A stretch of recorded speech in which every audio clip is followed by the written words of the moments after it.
Hello and welcome to the LRM podcast, sponsored by Adrian Flux Insurance. I'm Martin Dominy. And I'm Steve Miller. And today we're joined by Trevor Cuthbert. How you getting on, Trevor? Not so bad, Martin. Not so bad. Good to see you. It's kind of few and far between we tend to see each other. You came over for LRM Live this year as well, which was good. Yeah, great show. I really enjoyed it. So for some of our listeners that probably don't know who Trevor is, we should probably say who he is. We probably should. Trevor, why don't you introduce yourself and let everyone know exactly what it is you do? All right. Well, the connection here with you guys is I am a contributor to Land Rover Monthly magazine, primarily in the technical section. From time to time, do the Writers Rover column as well. But since 2013, I've been full-time involved with Land Rovers when I went self-employed and started my own business, primarily rechassing Defenders. I can't believe it's been that long. Yeah. Because I remember you giving up like the day job to take over what was essentially your hobby and turning it into a business. Yeah. Well, a long time ago. The day job, I did have a good job, and I had, during that time, I had sort of become distributor for Ireland for Richard Chassis. And they used to say to me, we need somebody in Ireland fitting chassis. There's a business in it there, Trev. And I said, to heck with that. I'm not walking away from a good job to start a business just because you guys say so. However, I lost my job. And okay, sort of like a catalyst to... Yeah, and I sort of thought, initially devastated. And I thought, right, I need to apply for another job. And I couldn't see anything that interests me. And there was a lot of people looking for work at the time. And I thought, right, it's the time, yeah. I'll have a go at this, yeah. So aren't you our longest standing contributor for Land Rover Monthly? Weren't you with issue 2 or something?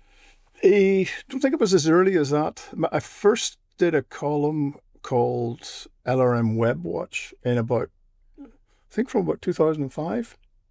Wow. Okay, so 7 years into the... Now, this is all coming back to me now. Yeah, because you started Land Rover Addict, didn't you? Yes.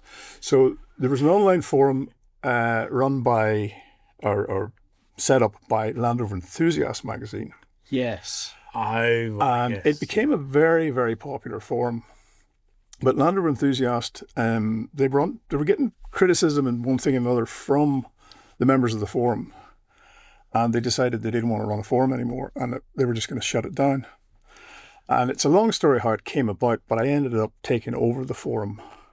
And I knew nothing about servers and software and so on, but there's a community. It's like a community sitting there ready to. So I started. I took over control of the forum, started running it. Put a few people's noses out of joint, I have to say. But then I realised a couple of months in, it was going well, but I was paying for everything. There was nothing in the agreement when I took the forum over that I couldn't get advertising or sponsorship. And Richard Howell-Thomas of LRM... Yeah, so founding editor of LRM, yeah. He approached me and he said, we'd like to advertise on your forum. And by the way, do you fancy trying to write a column? Right, okay. And so tied in with the forum LRM Web Watch. So that's kind of where it started.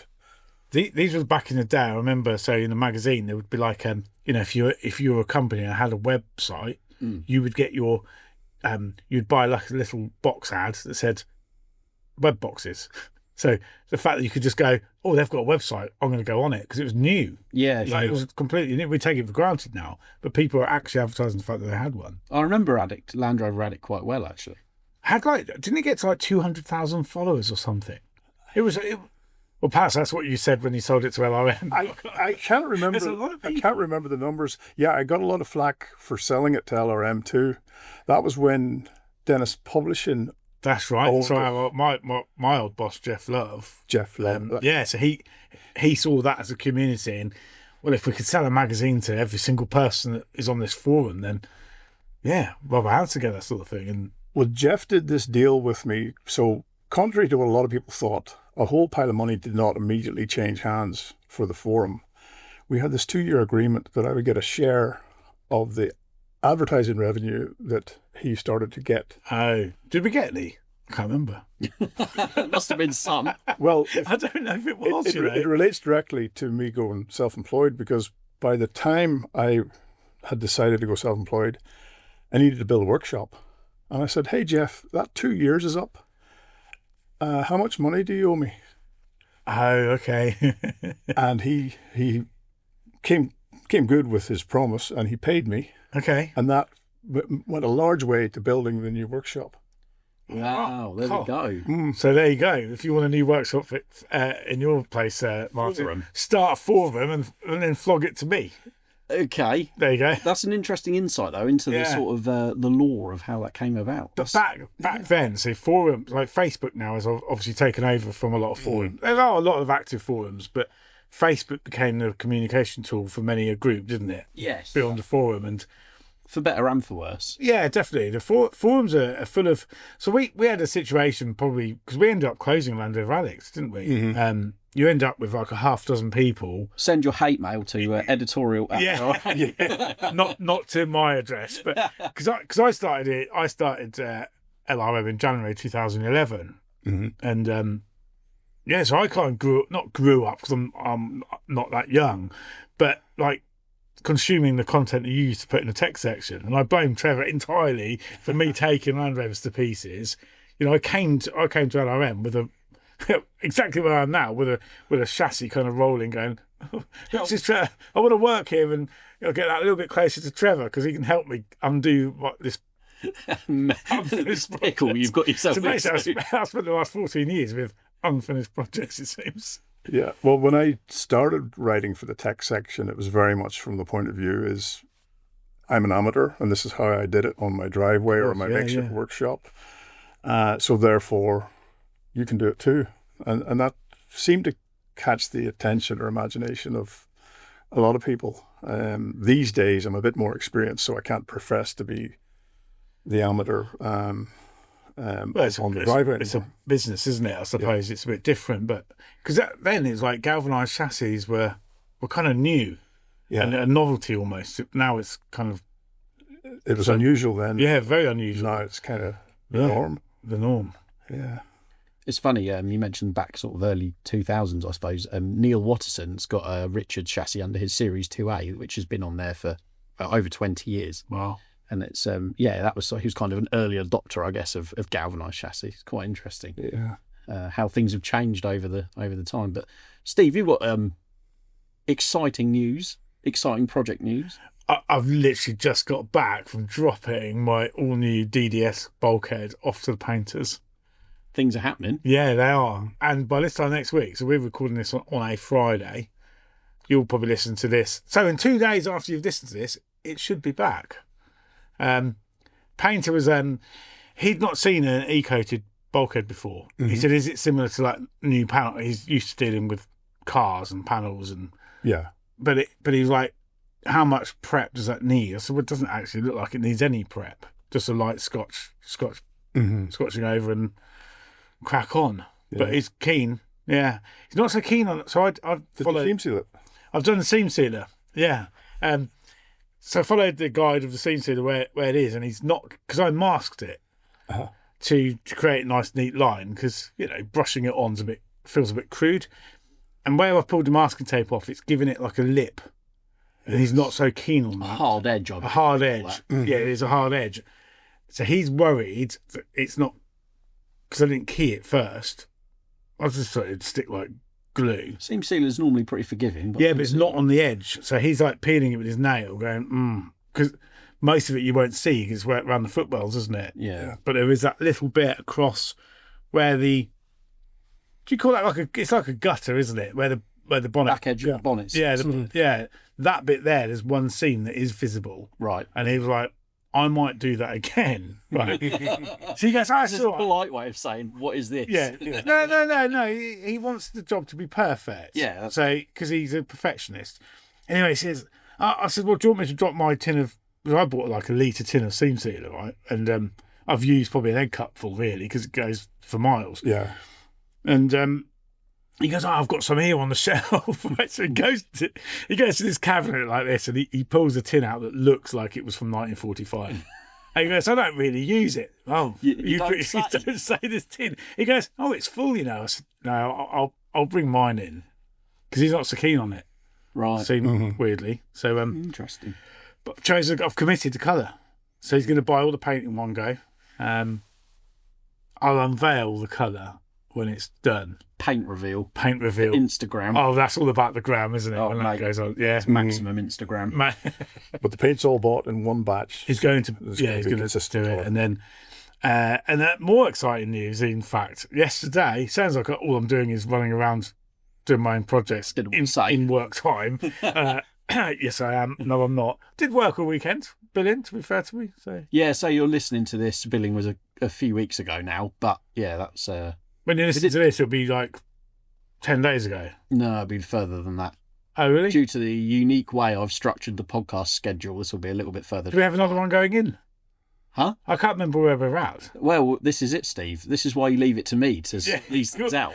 So basically, Martin is the brains, the operator.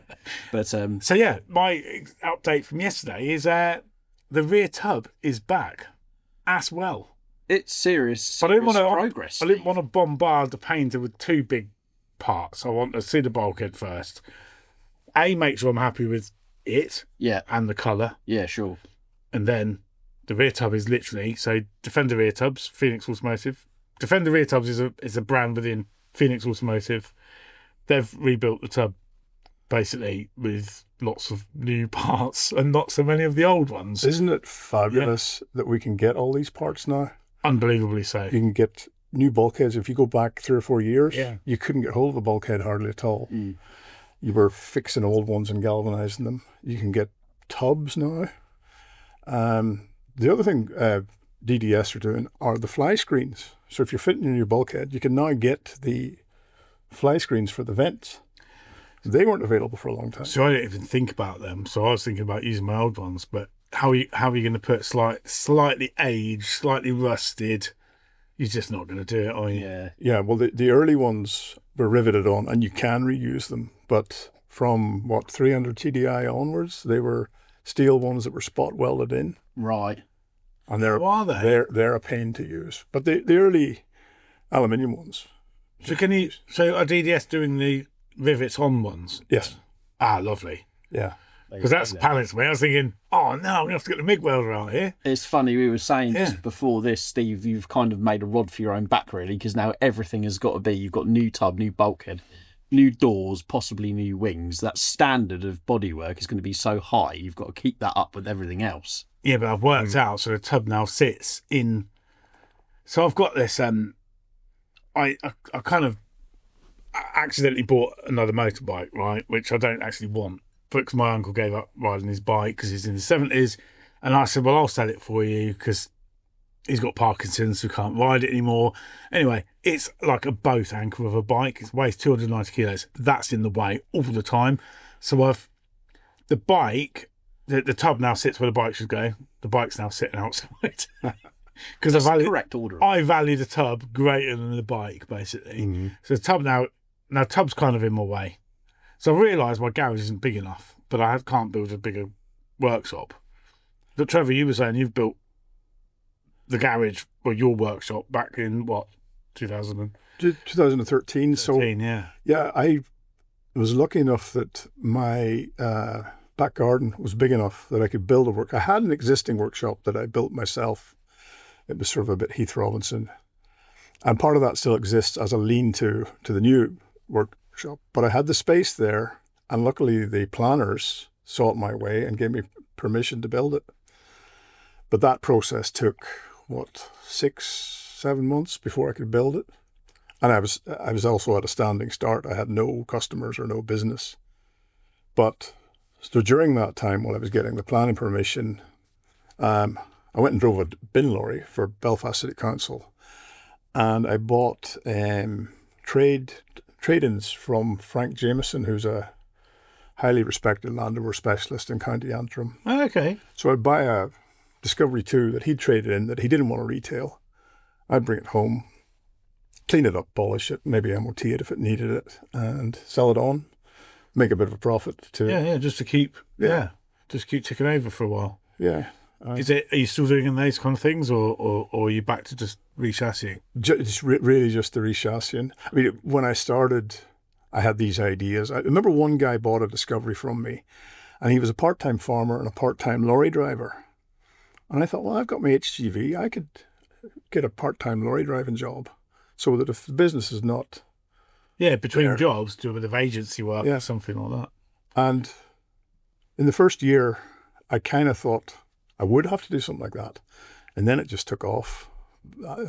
After the first year, I had a waiting list of about 6 months. And ever since then, it's been, well, more like 12 months. Wow. So what's your sort of like kind of typical time frame? Are you on your own? You no other staff or anything? I have a guy works with me. I've known him since 2015. A fellow called Robert Kiss. He's a very, very talented welder and fabricator. And he was helping me out with some of the heavier work from time to time. And he would go from one employment to another. You know, he'd be employed welding up forklifts or whatever, and then somebody would piss him off and he'd move to another job.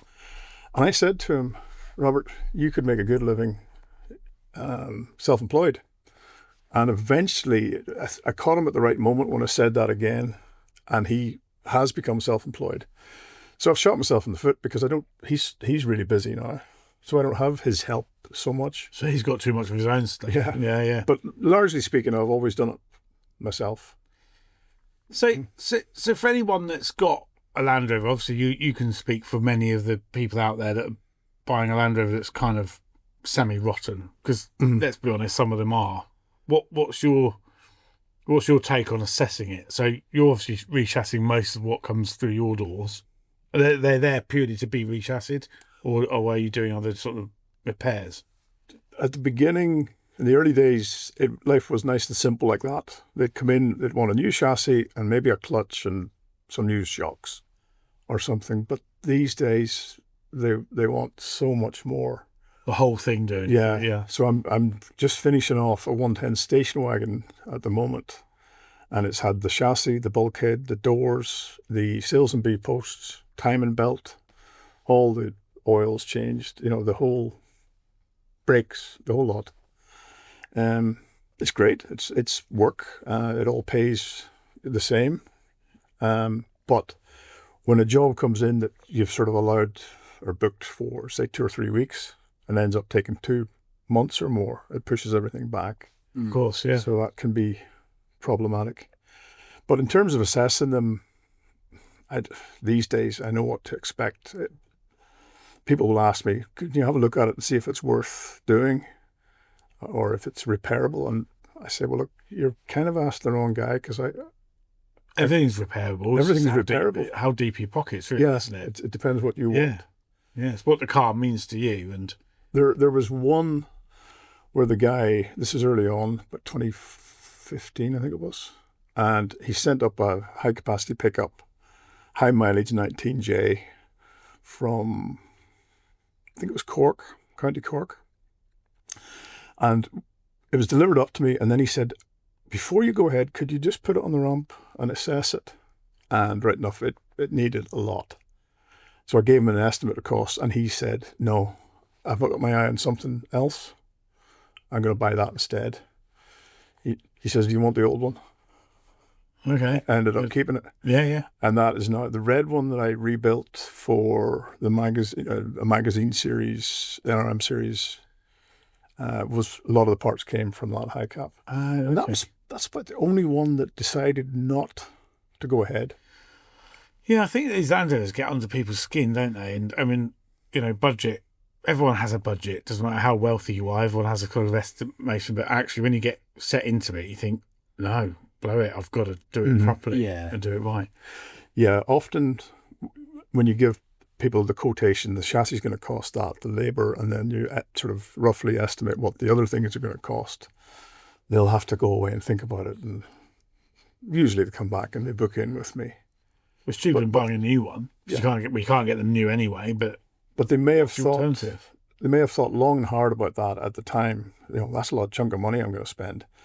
Then by the time it comes to me, oh, I want this and I want that. I want Yeah, the of other gun course. as well. Yeah, you know, yeah. and suddenly that budget is doubled. But once they've committed, I don't know, £20,000, then an extra 10 is neither here nor They're there. going to do it once, aren't they? And Do you know? do it. Do you know something I kind of learned yesterday? So I've spent 2 days now at Defender rear tubs, but one a month ago, and for part one, we're going to put this in the text section. Uh-huh. And yesterday assembling the tub, but 2 or 3 tubs to get the stages. Otherwise, we would have had to have gone there 4 times.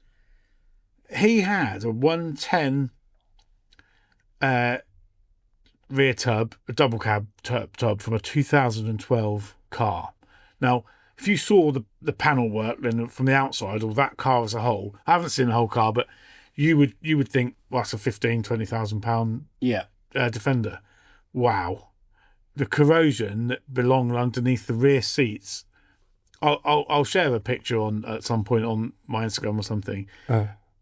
Once that trim was out, it's seriously bad. It's seriously bad. Scary. I would underestimate. So, like, everyone goes, "Oh, chassis bulkhead." Actually, I'd start with the rear body because they're dearer than the chassis. Yeah, the powdery The corrosion. powder. This is like peppered and so thin. Yeah. And all the bits where it mounts to the steel, that's where it corrodes. That's what I was shocked at the same thing when I've been up to YRM Metal Solutions a couple of times and seen exactly the same thing. Late TDCI Defenders and TD5s, you know. Yeah.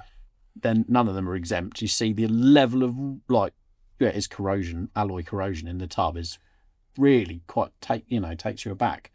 But it's still, we're still very fortunate that we've got the likes of YRM Metal Solution that can supply us with all those parts to repair them. 100%, yeah. Because before that, you were having to cut it out and make it up yourself. And some of the suppliers are just brilliant with what they can. I think it's never been so good as it is now, because you can literally. I was looking through the latest Britpart catalogue, and in fact, anyone that wants to get one can go onto Britpart's website and either download it or order one. Well worth having. Properly thick kind of catalogue full of all the stuff. You can just go through there and go, yeah, I need that. Look at the part number and cross-reference it with yours. Get stuff ordered from your local Britpart stockist. It's all out there to be had. Makes it easy, doesn't it? Yeah. Relatively. When we were kids, we had the Freeman catalogue, and we called it the wishing book. The wishing book. I wish I had that. I wish I. Well, that's what the Britpart catalogue is like. It's like Kids in the Sweet Oh, Shop, isn't it? I like that. I wish I could. Yeah. Want that for my Land Rover. Oh, yeah, strategically leaving the Argos catalogue open at certain pages when you were a kid. Yeah, there's always something On in the toy section, yeah. They are like toy. Yeah, it's brilliant. So, Trevor, where did it all start for you then? What got you into Land Rovers, and how has that progressed into what you do now? We're proud to partner with Adrian Flux, an insurance broker that specialises in covering all types of Land Rovers, including classic, ex-military, modified and Q-plated models. Adrian Flux offers a range of optional extras to make the policy your own and can provide cover for off-roading, green laning, agreed value and build-up cover. Plus, they even offer a discount of up to 15% for Owners Club members. Simply search Adrian Flux Land Rover Insurance for more information or call them directly on 0344 728 0417 for a quote. I started when I was a wee boy on the farm. There was a Series 2A short wheelbase, and that was my first bit of awareness of a Land Rover. And then I also had a friend who I went to visit his house, and I remember his father was rebuilding a Series Land Rover that was all in parts. And in the early 90s, I started then seriously thinking about getting a Land Rover, and I would buy the magazines and sort of, again, like the wishing book, I fancy one of those.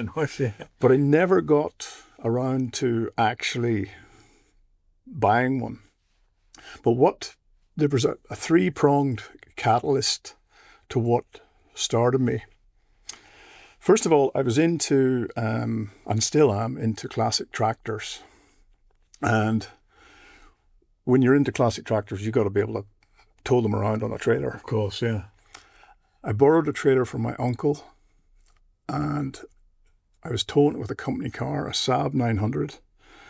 And I went to Omagh, I think it was, County Tyrone, to pick up a David Brown 880. With a Saab. Oh, Saab 900. Yes. Well, sketchy. Do you have like DVSA in Well, wait do you hear? Yeah. So, the trailer was bad news. There was no brakes, there was no legal lights, and the tires were bad.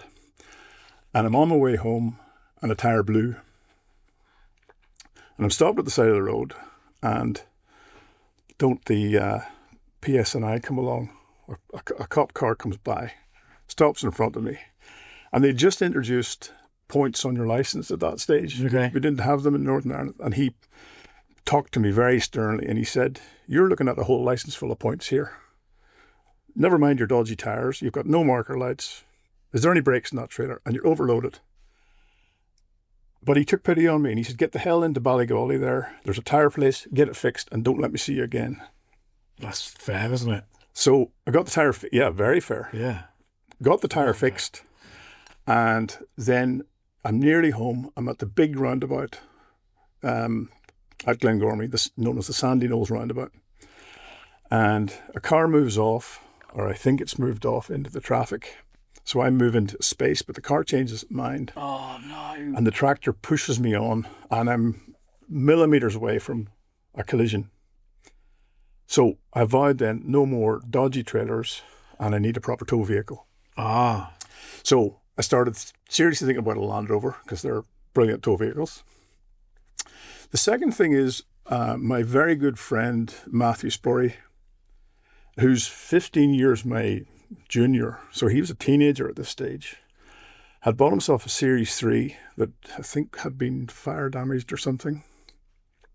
He got it on the road, got it fixed, and he said, "I'm joining the Land Rover Club." And I'm thinking, bloody hell, Matt's going to be in the Land Rover Club before I am. And then the third prong was, before I built any Land Rovers or got involved in Land Rovers, I built a AC Cobra replica. Oh, yeah. And I was in a motor factors called Fifes in Ballymena, and I was asking the guy about V8 parts. Okay. I can't remember what I was looking for, water pump or something. And this voice behind me said, "If you're looking for V8 parts, come and see me." And it was a guy called Willie Patton. Now, Willie Patton's another independent Land Rover specialist in Clock Mills in County Antrim. Okay. Brilliant guy, runs a great business and knows his Land Rovers inside out. So the reason he had V8 knowledge is because he did the comps of Harry racing. Yeah. And in those days, it was V8s. I think he now races DD5s or whatever. Yeah, yeah. So I went to see Willie about V8 parts and left and bought my first Land Rover. He knew what he was doing, didn't he? Oh, right, okay. It was, now, I don't even think of it as my first Land Rover because I only owned it a matter of weeks. It was, I think, an 89 truck cab, 19J, and it was spotless. It was very well looked after. But I subsequently got a drive in a 300 TDI, and then I couldn't rest. Night and day. I could see Steve's little face just waiting to get a jibe in. Imagine if your first Land Rover wasn't even a 19J and it was naturally aspirated. Imagine that. So I went back to Willie Patton and I said, "Willie, I got to drive in a TDI." So Willie was taking in trade-ins from the main dealer, Donnelly's. So he was getting lots of Defenders coming through, and he would put them through the workshop, clean them up, and he was selling real good, honest Land Rovers. Yeah, working Land Rovers. Yeah. No messing about. If it needed, whatever it needed, it got it. If it needed brake discs, it got it. No corners were cut at all. So you knew if you were buying a Land Rover from Willie, it was going to be a good one. Anyway, I said to him, "I want a TDI." And he says, "Right, well, that'll cost you." Sucking through his teeth like they all do. But he then, a couple of days later, he phoned me back. "Are you still looking at TDI?" "Yeah." "You still got that pickup?" "Yeah. I'm about to go out with the Land Rover Club to Todd's Leap." He says, "Have you done anything to it?" I said, "I put mud tyres on it."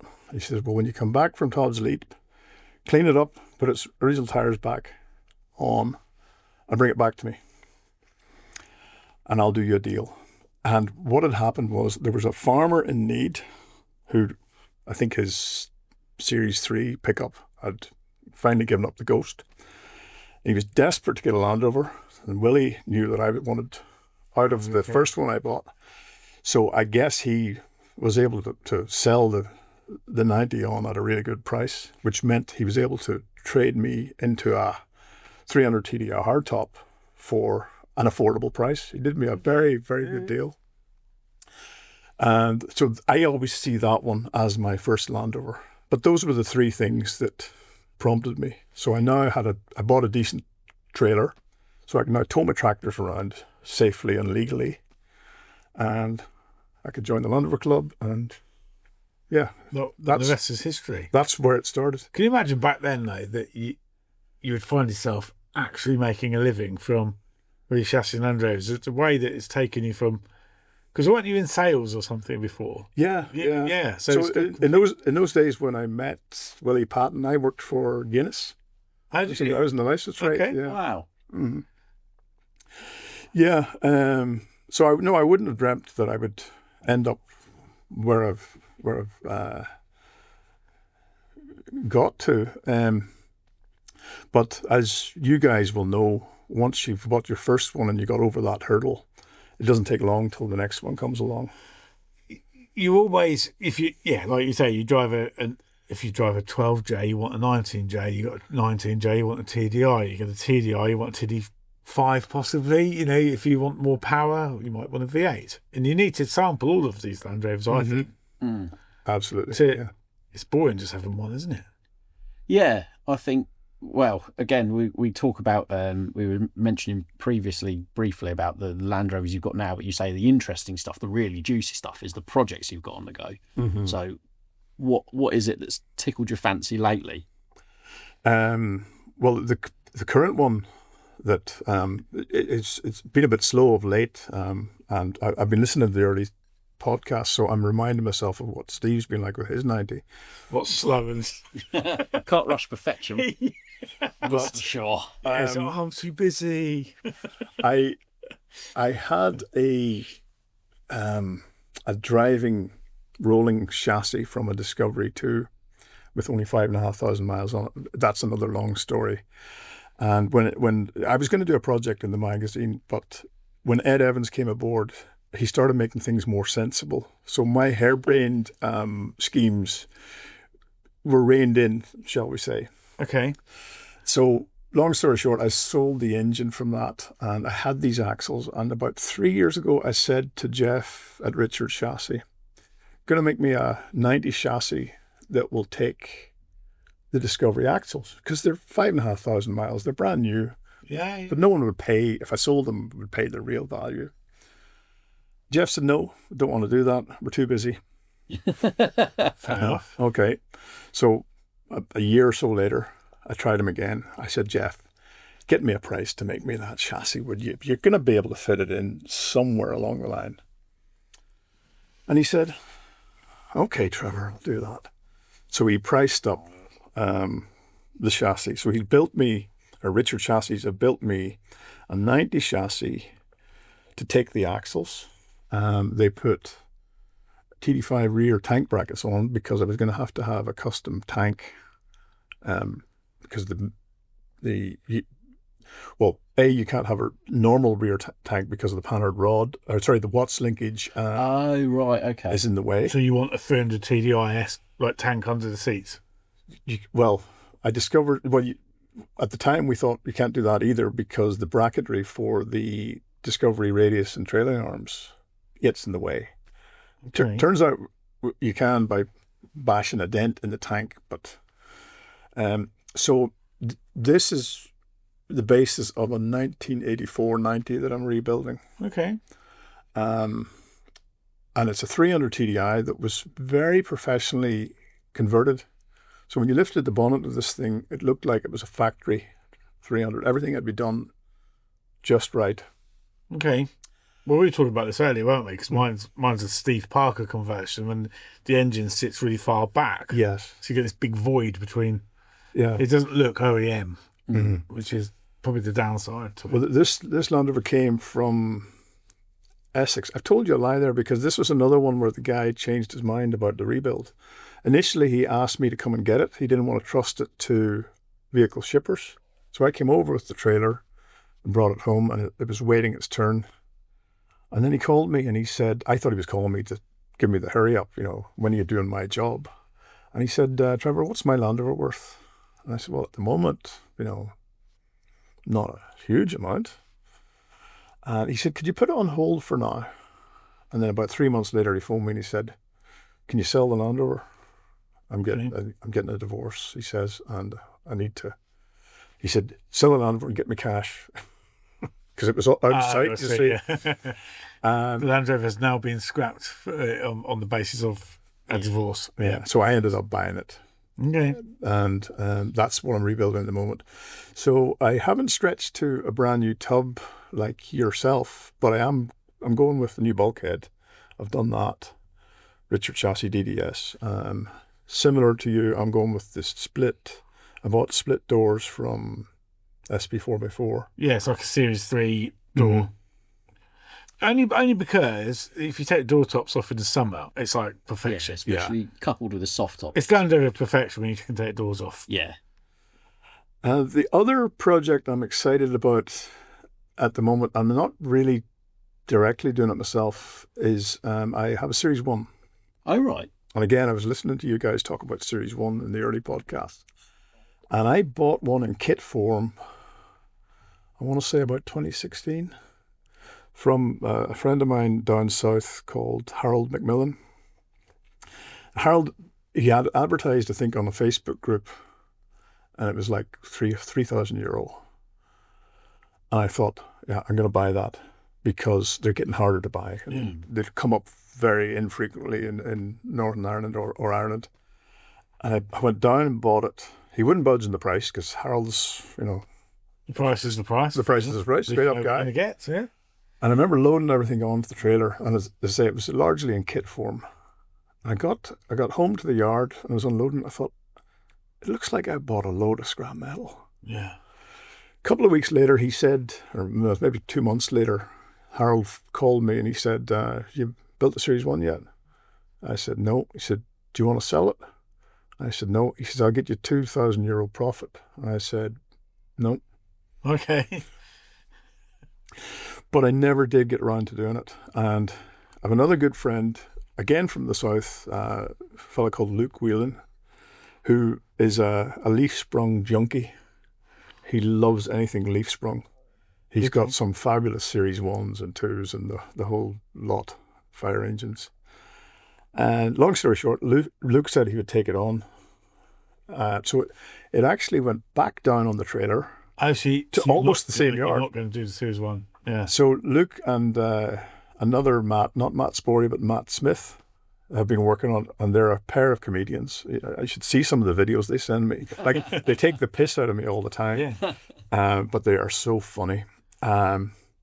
So that was during one of the lockdowns. I remember going down and I was towing with a Volkswagen Transporter. So the Garda waved me on. They didn't send me home because I seemed to be commercial. Oh, I see. Whereas they were turning cars home. You're not supposed to be out. You're not, yeah, of course. And we did a couple of weekends, but Luke and Matt have largely been doing the work. But my daughter is getting married in August, and she announced that she wants a Land Rover convoy from Belfast Castle to the house where the reception is going to be. Okay. So, Dad, what have you got? What Land Rovers have you got? And at the minute, my 90 was off the road. I was driving I have a high cap and the tipper, 2 pickup trucks. No good for carry. I remember the tipper. That was in the magazine, wasn't it? Mm-hmm. Yeah. Yeah. So I contacted Luke and Matt and I said, what about getting this Series 1 finished in time for the wedding? And they're up for it. So Okay. I'm actually going down to do a couple of days with them next week, Nice. week after. You'll probably regret selling it. I'm not selling it. Oh, they're doing the work for you. You're doing the work for Oh, me. I see. I thought you sold it to them. Sorry. No. Yeah. They're Oh, okay. Because you're too busy. true enthusiasts. Oh, I get you. So that right. I mean, every once in a while I have to give, like I gave Luke a V8 engine that I had, Matt's after a 12J engine, actually. And Hang on a minute, Martin's As the East Anglian normally aspirated diesel collector, I might be able to help him out with the Epon. They seem to be flocking to me now. yeah, because everyone realises they're a little bit sluggish, and you're the only person that wants to buy them. so, yeah, getting the Series 1 on the road is exciting. It's an original 2-litre diesel that was supposed to have been seized, but the guys got it freed up and running. And a couple of years ago, Luke contacted me and he said, do you want a Safari roof station wagon conversion for it? Okay. With a new old stock rear door and rear bench seats. And I said, yeah, that sounds interesting. Sounds good. He says €1,500. And I thought, ooh, yeah, okay, I'll go for it. Yeah. It actually seems cheap now. Yeah, it's funny, isn't it? At the time I had to think about it. Yeah. So it's going to be a station wagon. Okay. That would be cool. Yeah. Yeah, nice. There's something so special about Series 1s, especially like yourself. I've never owned one, you see. It's Oh, one right. of those ones that kind of have... You were saying about your first drive-in one. Yeah. Yeah, Alistair's one, yeah. Well, my first drive-in one was this very Series 1 around the yard before we put any roof. In fact, before it was stripped down, because the guys stripped down the chassis, repaired it and galvanized it, the original chassis. They bought Luke got hold of new outriggers and rear crossmember from, I can't remember who, but they're authentic, they're beautiful Okay, parts. nice. But before that stripped down, after they got the engine run, we were driving it around the yard. That was It's just a lovely thing just to pop about in. Yeah, they really are. There's something just so, I don't know. They just feel different to any other series because they are, I guess, so. Very light. The Touch. steering's all light and Yeah, they've just got a really nice sort of, honest. it's Just hard to describe. If you've never had Dainty, it go, almost it's- dainty, kind of like... Yeah, they lost something, didn't they, after Series 2 and 3? You mentioned your tipper and your high cap briefly. You've kind of gone after quite a, you've sort of not unique, that's the wrong word, traditional style on them. You've got the paint colour with the galvanised bits is really sort of up my street. And Dan Dew, your good friend Dan, he's done something quite similar with his 110, hasn't he? That's right. It's a really good look. The limestone over colour. It's the early 110 look where the roof, windscreen surround, door tops and rear panels are in limestone. Yeah, smooth. And then you've got the colour below, whether it be red or brown or you name it. And I just really like that look. So the tipper, the 130 and the red high cap are like sort of non-identical twins. You know, they're done in a very similar style, but two very different vehicles. And actually the 90 that I was talking about with the Discovery axles is probably going to be limestone over a colour as well. Nice. Yeah. I'm thinking maybe marine blue. You can't go wrong with marine blue. It's blue in the logbook, and I've got the heritage certificate, and it was originally marine blue. So I'm thinking, Keep it, yeah. stick with that. I think eventually, if I keep hold of my 110, that will go back to being marine blue because that's what that would have been originally before someone blew it over. Yeah, see, my 90 is now not going to be marine blue. It's going to be very not Was Stratos blue originally, right. but then somebody had it painted in marine blue. I actually prefer Stratos blue to marine blue, controversially, but yeah, it's a bit darker, a bit richer. Yeah, blue in general is not one of my favourite colours because I've had so many discoveries of the same shade of blue, and my original Defender and that pickup, the first pickup, were blue. It's just sort of, I'm tired of it. But the marine blue I think will be right for that 90. Yeah, it just that does look right, doesn't it? So Trevor, if you could only build one Land Rover for the rest of your life, what would it be? What engine would it have? Like, this is it. This is the keeper. No more Land Rovers. This is the one. Yeah, that's a tricky one because, like, at the moment, my favourite Land Rover is that red high cap because of the work I'm doing. It's so useful. It's brilliant. It goes well. It's a TD5 engine, so it goes really well. But its carry capacity and versatility is great. But my 90, the TD5 90, which is now back on the road because it has wedding duties to perform, is a brilliant tow car, particularly from the point of view of reversing trailers, Yeah, they're big really trailers easy, aren't they? in Yeah. tight spaces. Oh yeah, okay. Bigger trailer than smaller tow vehicle. Just So easy. if I had to choose between those two, it really depends on what I'm doing at the time. Yeah, of course. But I think my all-time favorite has been, I owned a 110 station wagon, again, 300 TDI for 5 or 6 years. And it was a brilliant family car. We went to Devon in it one summer on holiday, Devon and Cornwall the following year. We went to France when the children were young, and it was a great family vehicle, yet we could go off-road and Of course, stuff as well. Part of that's down to the memory that it gives you as much as Yeah. And it also demonstrates why it's so important to have more than one Land Rover. Yeah, basically, what we're summarising here is there is no single Land Rover. You need Yeah. 3. Then. Yeah. We have said this in the past. 3 is the perfect number. 3 is the perfect number. Yeah. So, yeah, but gun to my head, I'd probably have to keep the 90, Okay. Yeah. I think. Yeah. And it's a TD5, and that would be probably my favourite engine too. Yeah. I love the 300s, but the TD5 just, again, on I must admit, I've said this before, haven't I? TD5 for me is the... It's interesting. Yeah. Yeah. See, I'm the other way around. I prefer the TDI. I think it's a smoother.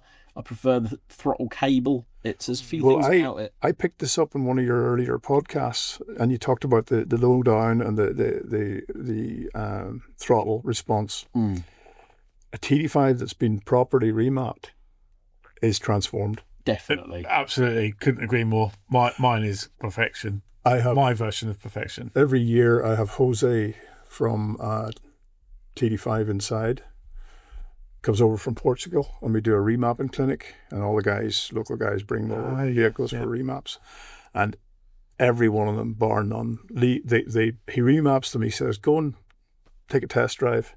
So they're bombing up and down the Jordanstown Road, making all kinds of noise, and then they come back beaming, so pleased with the transformation he does. Yeah. Yeah. You know your 4x4. You've chosen every upgrade, every bolt-on with purpose. So when it comes to tyres, chunkier, wider, more capable for the conditions, you want the perfect fit. Not just any tyre, your tyre. That's why you'll choose 4x4tyres.co.uk, the wheel and tyre specialists, trusted by Land Rover owners and serious off-roaders alike. Whether you're upsizing, overlanding, making your Defender look the part, or your Discovery turn heads, we'll guide you to the right set.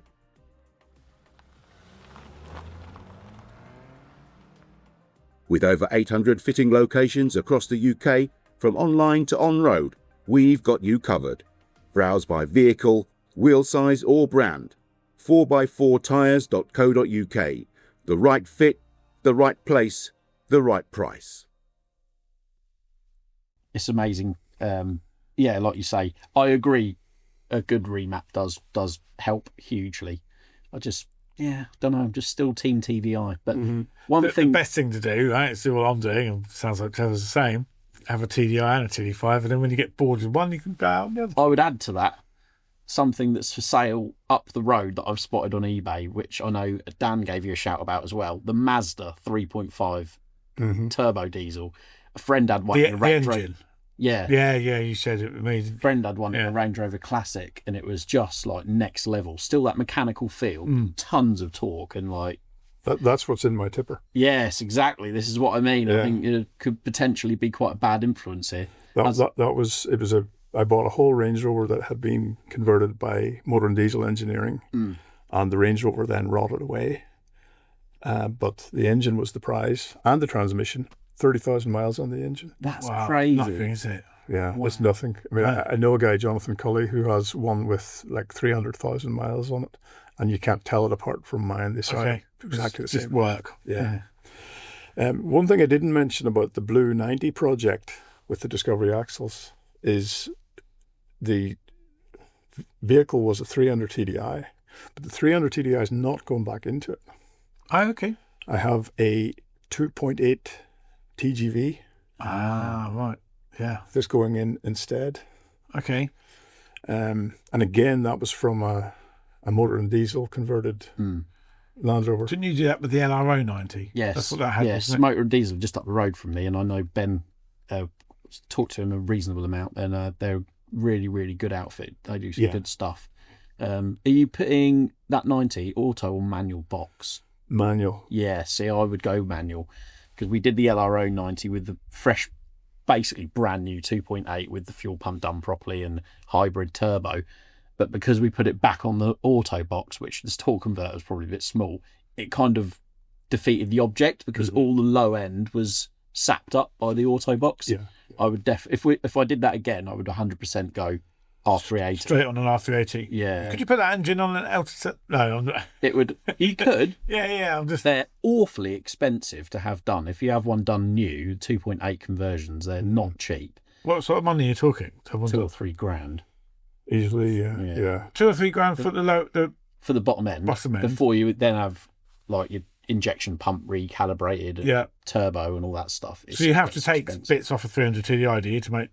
Yeah, so they use a 300 TDI head. Oh, so you rock up with a 300 TDI engine essentially, do you? And then they rebuild it. Basically. They rebuild that engine into a 2.8. Yeah, with crank pistons, that stuff. Well, 2 or 3 grand.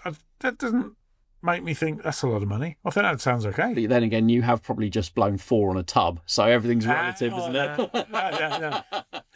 No. We're on very different scales of expensive here, Steve. No, I'm not borrowing cash. Don't get me wrong. I'm not at all. I do like autos, but this engine came from a station wagon that I bought. And at the time I was looking at this ad, I think it was on the LRO forum, and it was advertised in Antrim, so it was local to me. And it said 110 station wagon for sale. It was sadly, the girl's father-in-law had passed away, and he had been in the process of sort of rebuilding it or repairing it and didn't get it finished. So I was reading through it and I thought, I don't need another station wagon project. And then at the bottom it said, fitted with a 2.8 TGV engine. Nice. And the price was right. And I subsequently found, I remember asking, you got any paperwork? Oh, well, we had old MOTs. We chucked them away. We didn't think they were of any interest. And I thought, I wish you hadn't done that. Yeah. Keep the paperwork. They gave me a workshop manual, and within the pages was the receipt where Derek, the owner, had paid for the engine from Motor and Diesel Engineering, the R380 gearbox, and the LT230. Okay. The receipt, he bought all those parts, and on the outside of the envelope was written, receipt for engine and gearboxes fitted at 97,000 miles. Right. I was able to look at the speedometer and work out that they'd only done about 13,000 miles. Wow. Okay. Wow. So hence, it's essentially a new gearbox. So Got nothing to worry about at all, have you? Right. So obviously you're based where you are. What is the Land Rover scene like over in Ireland? It's good. I mean, there's a very good. The Northern Ireland Land Rover Club is excellent and very, very popular. They run some brilliant events, green lanes, trials, and so on. I at one stage was very heavily involved and did sort of committee work and stuff. Then there's the Northwest 4x4 Club, again in Northern Ireland. And they do a lot of stuff around Donegal, County Donegal. But in the south of Ireland, there's a couple of very good clubs as well. Oh, cool. So yeah, there's a pretty good scene. Yeah. And I've found too, I initially thought that my customer base would be Northern Ireland, but it's actually all Ireland. Okay. Wow. They come to me from almost all of the counties I can think of. We've had a couple of comments on some of our Facebook posts on our the Auto Jumble event saying, when are you going to do one in Ireland? Is there anything that exists like that already over there? The Club Land Rover Ireland had a weekend event there recently, 5-6 weeks ago, maybe a bit longer. It's sort of a gathering, a get-together. And I think they had sort of spares and different stalls at that. Right. But it wasn't a dedicated jumble day. So I think something like that would potentially go down very well. It's tricky, isn't it? Because the scale in which we do like the spares days, like Newbury and Malvern, you'd have to have a decent turnout to make it financially viable. Yeah, sure. The cost of running events is significant, so you'd have to pass that on. I don't know. Unless you try it, you're never going to know. Well, that's it, isn't it? Sounds like an excuse we need to go to Northern Ireland. It does a bit, yeah, it does. Kind of like see what can be achieved. Interesting. Yeah. It's food for thought. Have you isn't ever it? been to Northern Ireland? No, never. I've always wanted to go. I keep meaning I to only get went over. January this year, and I fell in love with the place. It's fabulous. Like, it just seems like everyone's really friendly, really friendly, just lovely. Yeah. Now we'll have to get you over and get you out on some of the We'll do a trip, lanes or something. Yeah. Definitely. I could thrash over there at 55 miles an hour in my 110. You wouldn't take that. You take 302. Yeah, I would. Yeah, that's true. So you mentioned building your workshop. Just quickly, because I need to segue this beautifully into a product placement, which we are obliged to do in order to keep the lights on at the podcast. Okay. What could you not do without, in your workshop, tool wise, or like? This might surprise you, but the best tool, in fact, I had to get it repaired recently and I really missed it. My late uncle had a sale. He had a big auction. He knew his days were kind of numbered. And he had a big auction where he sold off all his classic tractor collection. And I didn't want to buy another tractor at the time, but I wanted to buy something, because it was my uncle. And I bought this, I call it a pallet lifter. It's like a pallet truck, but it lifts high. I thought that could be useful in the workshop. Yeah. And I'll tell you, I would be lost without it. What, to lift gearboxes in or chassis? Okay. Right, okay. So typically I will have a chassis stripped down and just the rear axle remaining loosely bolted to it. And I'll wheel it out like a wheelbarrow out to the driveway. I'll put a beer keg under one end and I'll use the pallet lifter to lift it off the axle. Okay. And set it down on another couple of beer barrels. The trailer's right there with the new chassis on it. The pallet lifter then lifts the new chassis off. So this is me on my own. I can't lift the chassis single-handedly without either damaging myself or the chassis. So I lift it off with the pallet lifter, set it onto the axle on a beer barrel, wheel it into the chassis, and then use the pallet lifter again to put the scrap chassis onto the trailer. It is brilliant. A slick operation. I suppose when you are on your own, you need to take out the weight of everything. It's dangerous, isn't it? You're right in that I didn't see that coming. Pallet fork, pallet truck. Yeah. But I can think now of numerous times where one of them would have been incredibly useful to me if I've had something delivered to not so much my house because I've got a gravel drive, but my unit, engines, boxes, big, bulky, heavy stuff. I don't know why I don't already own one, to be honest. Yeah, as you mentioned, gearboxes. Yeah, I use it for working on gearboxes and stuff like that too. You bring things up to a work height. Yeah. Suitable to you. When it's not doing, that chassis operation I've just described is, once every month or something. So the rest of the time, it has to have justification for its space in the workshop.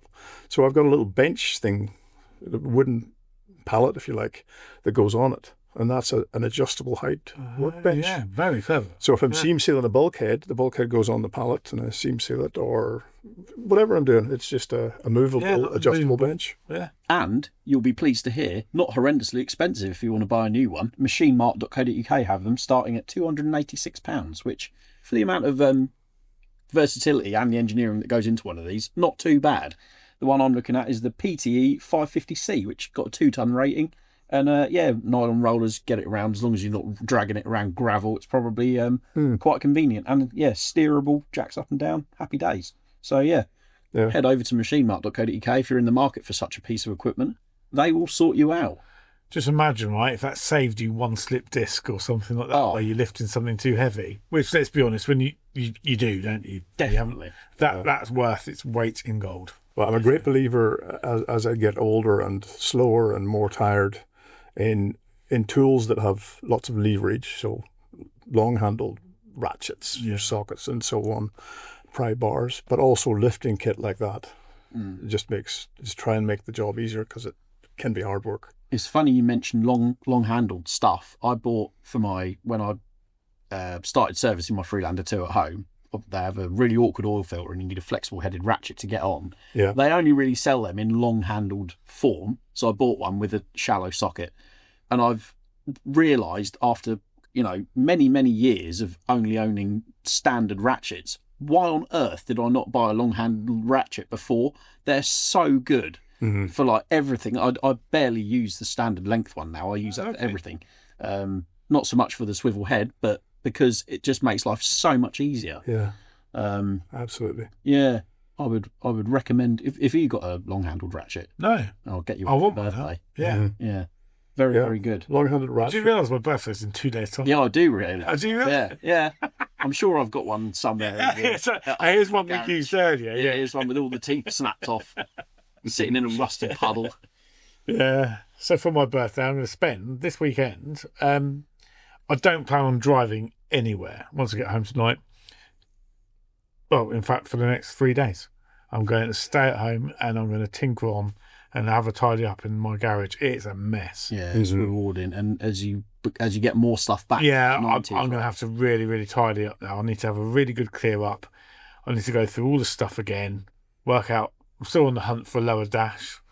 Yeah, because that's now should have been on the hunt for one of these 6 months ago, but now all of a sudden I need one because once that bulkhead comes back next Friday, there's no holding me back, is there really? Yeah. Well, shall I say us? Because I'm sure you'll want to pop over and help. Oh yeah. I mentioned before about it's brilliant that all these companies are making parts that we couldn't get before. If any of these manufacturers, DDS, YRM, if you could bring yourself to make a wiper motor cover for the lower dash. I don't know anyone that's making new ones. No, I don't either. Mud Stuff are doing a lot of dash parts. They're doing the grey plastic piece and I think the top. They do the top panel, but they haven't yet brought out a lower, and I don't think they do that cover either. But I wouldn't be surprised if they are the people to do it. I did put a call into them just this week, just to see, and the answer at the moment is no. However, SP 4x4 do make the new lower dash. So maybe they're going to make the cover too. But I don't know. I didn't look up the corner cover because mine's okay. Believe it or not, Most of them are absolutely hanging. Yeah, they are. Right. I don't know why mine's okay, but it is. Well, it was okay. That lower dash, you're gonna have to dig deep For a new one, yeah. 700 with the VAT, £720. Uh-huh. I looked on eBay the other day, right, for a new old stock on the shelf. How much, including VAT? For a new old stock one. A brand new old stock on the shelf. Or less than an SP one. A little bit more. Wow. So £843, I think it was, for the VAT. You don't think about these things when you're boring holes in them to put gauges. If you've got a lower dash and you're hovering with your drill bit right now, right, or you're going to fit anything other than do not do it. Do not drill a hole in it. I think my lower dash is pretty good in the 110. How much do you want to offer? Yes, I think it is. Do you know what? It makes... But when you start to add the value of all these things... I know.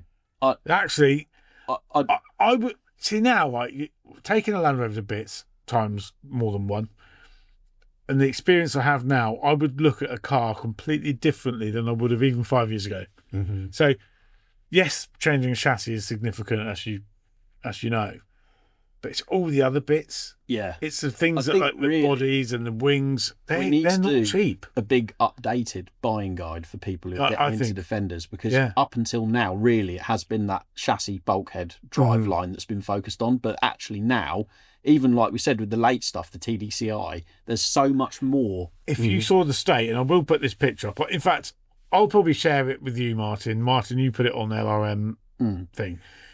Just highlights what could be lurking behind the carpets. Yes, but this car was on the road, and the guy says, "Yeah, I think I need a bit." These seatbelts are mounted to some of this stuff. Yeah, yeah. These things have got MOTs, and the guy goes, "Oh, the body's a bit corroded." A bit, man. There's probably, and it's all because Land Rover. I bet 20% of it, in terms of metal, has gone.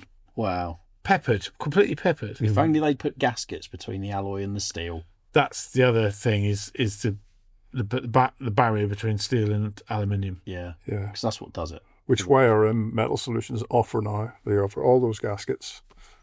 They're brilliant stuff. Yeah, it's really good stuff. Yeah. I've got the roll of it as well, so I can cut my own ones. Yeah. Which I would never, if for the couple of minutes it takes, why wouldn't you do it? It's, you'll thank yourself down the line. Same with like copper slipping bolts and things like that. It just, a couple of seconds here and there makes all the difference. Yeah. But so you're off to pick up a trailer full of chassis on Monday, aren't you, from Richards? Yes, I dropped the trailer there yesterday. I think I've got 7 to pick up and a couple of bulkheads. Right. So when I get there Monday morning, all being well, they'll be loaded for me, and I'll hook up, do the paperwork, and away back to Belfast. Happy days. Are they all for jobs you're doing, or are they customers that have bought them? Generally, or usually, it's about half and half. In other words, if I have a load of 8 or 9 chassis, half of them are for bookings that I've taken, and half of them are for guys that are going to come pick them up and fit them themselves or get their mechanic to do it. So I would say this load is probably about half and half. Okay. Good stuff. stuff. Yeah, it's nice, isn't it?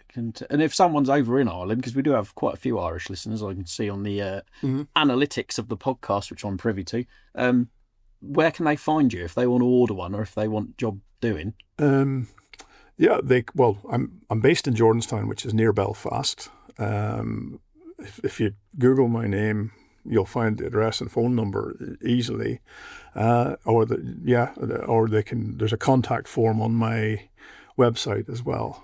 So, and also they're welcome to call in and say hello and have a chat.